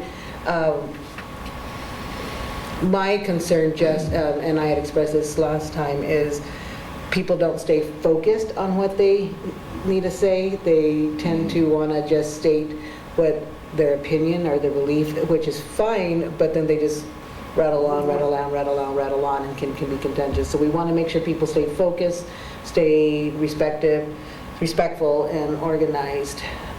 But Byron, you had something to say? Yeah. And then Lisa. I like the idea of not allowing, making an amendment that says you can't cede your time to somebody else. But in my very limited experience, I think we're trying to stimulate people to talk, and I worry about, as Jerry said, that the message you said when you make this change at 3 minutes is, it's even if you do it in the most welcoming way possible at the meeting, but when word gets out that you've made this change in policy, somebody reads that and says, well, why are you reducing this? I've been to 5 meetings and there's 3 total comments or something, and I don't like the messaging. I'd rather make that one change, and if this begins to become an issue, then do a resolution and change it then. So I mean, part of this was that they would be given that 3 minutes when they first begin, Sure. and if there's still more to go, and it's in a way that we all agree is something that we want them Sure. to keep going. I mean, we could extend them all night long, I would imagine. And this isn't a visceral thing for me, where, Right. no, you're wrong. It's, you know, I'd like to see us encourage people. I could see how when they get up here, you're entitled to 5 minutes. We'd like to encourage you to go with 3. We'll cede you more, you know, I think there are ways, as Michael said, that you could say this nicely, but fix some problem that isn't a problem yet. I also don't want to fix a problem after it becomes a problem, because Then- it could come off as, oh, they're punishing me by doing Right, this. exactly.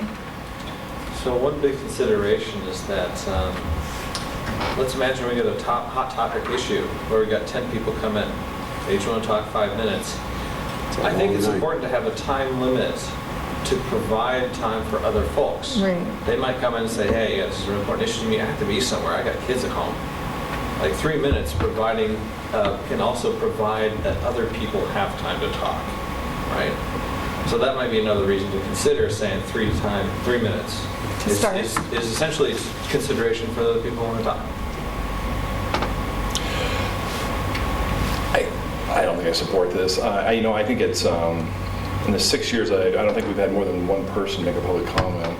Maybe once there was 2 people, but I just, I know there's stories out there where people will come in and read the pages out of encyclopedia or something or whatever, just to, or they'll read code or something for 5 minutes just to, to be that way. Just to be content. Yeah, and so I tend to agree with Jerry, and this is something that's, I think it's a bad message. And I understand what you're saying also. If we have a time when more than one person actually comes forward and speaks and it gets out of hand, then I think we can then have some sort of evidence or an issue where we have a problem, we can address it then. But I think it sends I personally think it sends a poor message.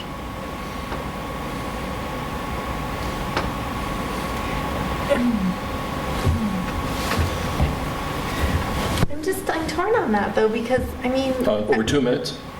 On the 3, yeah, I'm torn over the 2 minutes. I guess just because from a different way of looking at it, and this will probably come out wrong because that's what I do, but it's I'm glad to hear from them, and the people, the people who we've had, the few and the proud that have come here, don't rattle on, but I also want to be respectful that this is our meeting time and we have things to.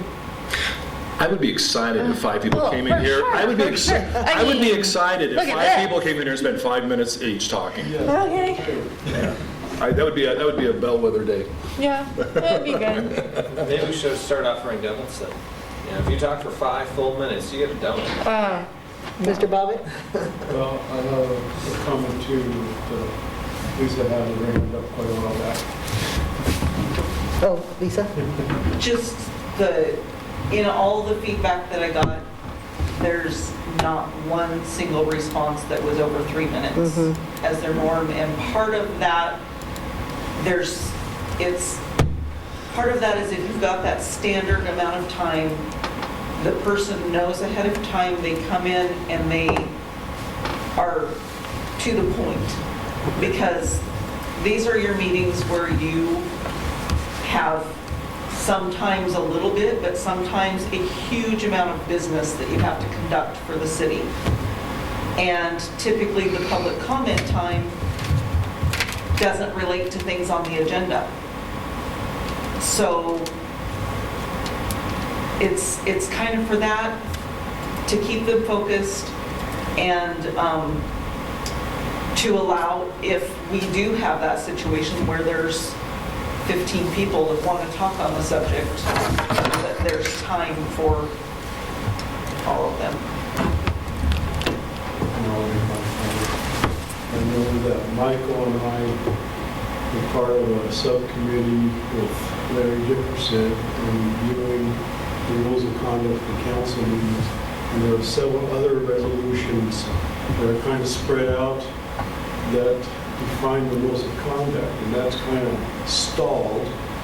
We've had a lot of changes in this council, in our leadership, in our management over that time. And I think when we first decided, I didn't have a lot of understanding of how council worked, and we kind of just let things settle to see how things work out. So I'm just wondering if we need to get back on that, look at not only this limiting of time for public comment, but there's all kinds of other rules that govern this council, and see if we can consolidate that into a single document that's a living document, but one document that would be updated as changes are made versus all these separate resolutions trying to figure out what they're on. This is just one piece of it. There are several of them. It I is. don't have them off the top of This my is the head. initial piece of it. All of the other pieces are updates to this Resolution 355. And I think there's one prior to this too. that- This is the original. Well, I'll have to go back and review our notes, but we've got it all these different resolutions we are going to review, and also with the, what's that document, rules of order. Rogers. Oh, That we've all been issued. parliamentary procedure, Parliamentary Ryan Sturgis, procedure. fourth edition. We're using a seventh one now, I And I think. think one of these resolutions actually mentions it, or should mention it. Right, it does. Yeah. It's one of mentions the it. updates to But this the problem is resolution. it mentions it in older edition. We've updated that since. Right. So which resolution is that? See what I'm saying? You There's so have many- all of them on the thumb drives that I gave you. All of them are in there. I must not have read it. So I'm wondering if we need to get another third person on our subcommittee and get that thing. Historically, we kind of got stuck in the mud. We had at least two people that liked to talk considerably and were somewhat tangential. Not naming names here. And sometimes it shifted from members to members. I think if we added another member, we might consider having it here with a member of staff to kind of help the meeting along. But that's kind of another issue, That's something Yeah, maybe we that's can work with Mike on. potentially. Well, it clearly sounds like this is an issue that we are split on. It's sounding to me. I think we're all maybe- Agreement of the year, huh? I just think a 5-minute. Can I just suggest then that we include, because this committee's never been an official committee in our list of committees, so that I suggest then we add that committee to our 2020 committees, and when you're assigning It should be committee assignments, in the it's minutes of never, one of the meetings Yeah. way back when. Yeah, I don't know what it was. It was an ad hoc committee that was Sounds created. exciting. Yeah, it was just ad hoc. it was an ad hoc that, It was part of the record, so. right, an ad hoc committee, but an ad hoc committee isn't a permanent standing committee. It's a committee that's designed to do a specific task, and then it's gone. It was intended to review the rules of conduct for council members, and review other cities, and essentially present a document. We ended up with quite a Frankenstein, I gotta say. Anyway, yeah. Yeah, according to the minutes for when that committee was created, it was created in order to establish the rules of procedure for replacement of a council member or mayor, which we do now have. Whether that came from that committee or not, I don't know, because I Did not. wasn't involved with the council. Nothing came from that committee? That's why all the confusion, because it Sounds like it was pretty productive. Resolutions that define our rules of conduct. As I said, someone was a talker, and so was tangential. So we were trying to consolidate that. Right. My middle name's tangential, so I don't think That I want wasn't the original task that committee was assigned with. The ad hoc committee was assigned with creating a document for the replacement of a council member or the mayor, which was the only task that the ad hoc committee was assigned to. Oh, It was an issue. No, no, no. that's a different one The entirely. scope was Is a it little bit different larger. than that one? Oh, so maybe I didn't go back far enough. and look It's at that possible you committee. didn't go back far enough, because it was a little while ago. Go back to Patrick Ray and. It was shortly after I started here in 2016. 2016. I can Yeah, remember that. it was, Early after Because I remember You may being wanna very go back green, to- and I, talked about Larry about kind Yep. of different things, and we had a lot of it history. was about attendance, like council member attendance, and that was Council one of member the things where attendance. it was like, when Larry wanted to be here, that's how the policy should have been written. And there was a couple other like kind of off the cuff things where It's kinda Larry is true. like, oh, I want that as kind of like something else we want to Yeah. look at. So I don't know that we'd actually be able to find Yeah. the entire specific purpose of the thing, but more or less the general idea was to look at the rule of conduct of council members, how the meetings are going to go. So it was essentially just, yeah, anyway, I ran away this point, but. So, I mean, you want to do a deep dive Very back to tangential, 1990, Michael. because that looks like when the last one was, No, we had that document, we had all of them related to the rules of conduct for council members and procedures. Mr. Bobbitt? yeah, I'm gonna make a comment here, and that's, in all these changes, we have seen this council actually grow stronger, more as a team. We've seen leadership, different styles of leadership that question, do we really need to do it this way? You know what I'm saying? And I think what our hope was that we could come up with a document, rely on those Robert's Rules of Order, for everything, and just specify the things that are unique to this group.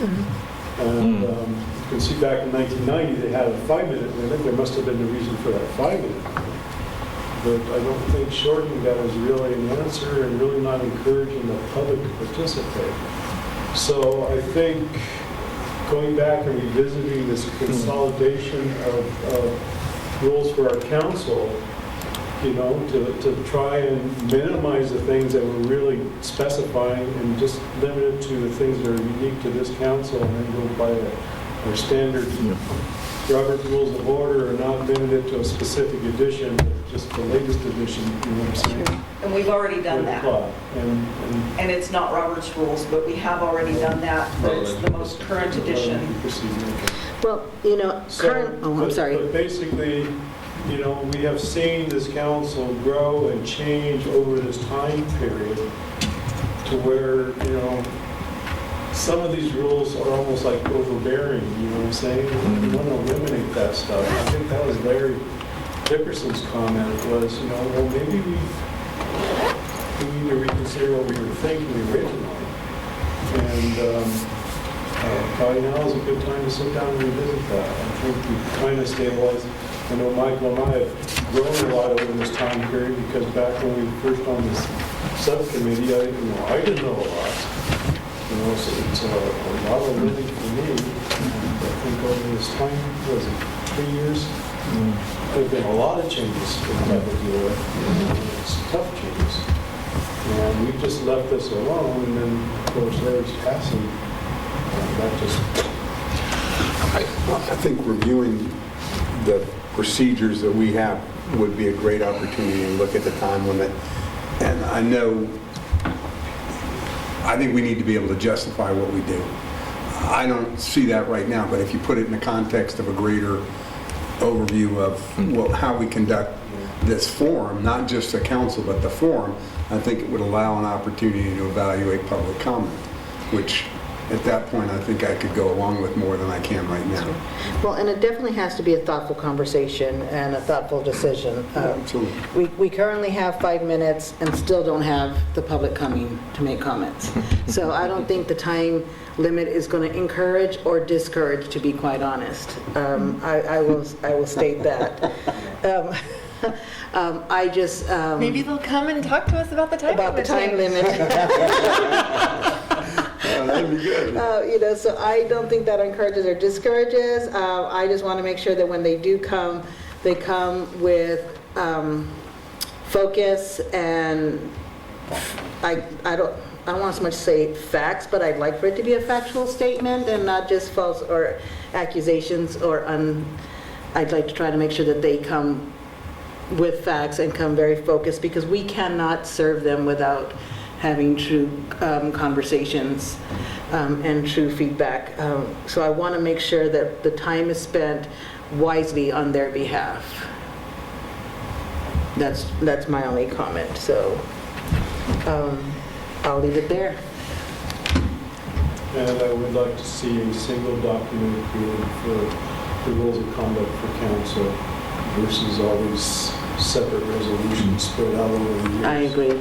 And I think that's one of the big things out of our or subcommittees. Your subgroup. So we need to create a single document and then maintain that through changes versus trying to find all the resolutions that affect that. I'm happy to do a compilation of what the current rules, all the ones that are in place, and put in one document for you, We have that actually in existence, all the different, in one and document. then you take all It may those. not be up to date with changes that have been made. I can do that if you would like, and then provide it to you. We That have would it be great. color-coded so you can actually and I combine can tell you together all the which- similar thoughts, and you can which see how rule- many different resolutions affect that particular. That'd be great, thank you. concept. I'd It's crazy. appreciate it. Supply it to a Happy subcommittee? to. Supply it to a Thank you. subcommittee? Well, Supply to all of you. Just so we're all on the same page. But then you'd have to work through that we have document. that in our notebooks. I think we had a compilation of all the rules, all the resolutions for rules of conduct stuck in the back. I have them electronically, so I can combine them and Right. mesh them quite easily. We've done a lot of that cleanup since we hired Mike. My only point is, I think that may be a committee that needs to work through that document to see if it's, after you. That's what I was thinking, Yeah. we get all of the current Yeah. rules that we Yes, have, yes. no matter how old they are, into one document. I see what you're saying. I got you. Then you can read that one document and decide where you want to go from here. These are all of our current rules.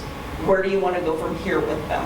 I think that's a good Roughly idea. That was Besides the essentially budget, what or our is that scope more like the was, Christmas? Exactly. although we tended to go everywhere. I think we Besides spent the budget, probably, Thanks, thanks for you know, doing your we job. meet for 3 hours, and I think we had Oh, at least two sessions talking about telephone procedures, whether or not, like, someone can call in, how they Okay, can let's go. vote.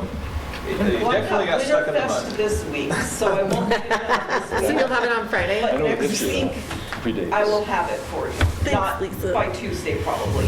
So But the Winterfest thing, by that's the this end week? By the end of next week, I'll have it for you. Okay, All right. thank you, everybody. Thanks for I think Lisa thanks for the needs- conversations. Yes. Truly. Lisa needs volunteers on Thursday if anybody wants to come If help anyone out. would like to volunteer on Thursday, I have 2 right now who have committed to volunteering. Heather, thank you, you're one of them. 50%? We sent out an email, hopefully people. And all you need to do is check in at the parade staging booth, which will be on the corner of 10th and Birch. They will have assignment cards to give to each person for those duties that we need, because they'll have them in Like priority what order. kind of, what are the? It's going to be assisting with road closures. Cool. Do we have to be here by a certain time? 4 o'clock. Oh, yeah, see, I can't do that. Okay. Maybe a plastic one. He'll come out here looking for me, see if I'm...